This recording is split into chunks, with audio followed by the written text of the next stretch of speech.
अस्सलाम वालेकुम। आज की वीडियो में आपके साथ शेयर करने वाली हूँ एक 3 पीस सूट का आइडिया। ये बहुत ही कैजुअल वेयर आप इसको कह सकते हैं मैंने बनाया है। सबसे पहले मैंने इसका बनाया है नेक। बाकी ये सूट जो है बिल्कुल सिंपल ही है, इसमें इतनी ज़्यादा मैंने कोई मेहनत नहीं की।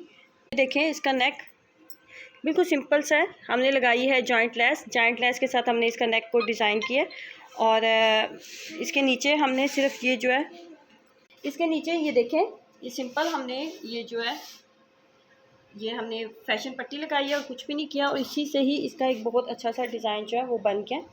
सिंपल हमने गला बनाया और कैजुअल वेयर में हमने इसको इस्तेमाल कर सकते हैं। अगर आपके पास 3 पीस सूट है तो आप इस तरीके से इसको डिज़ाइन कर सकते हैं। इसके साथ जो मैंने शलवार बनाई है वो ये है, कुछ इस तरह सिंपल जॉइंट लेस और जो शीटर लेस, बारीक शीटर लेस होती है, उसके साथ हमने इसको बनाया है।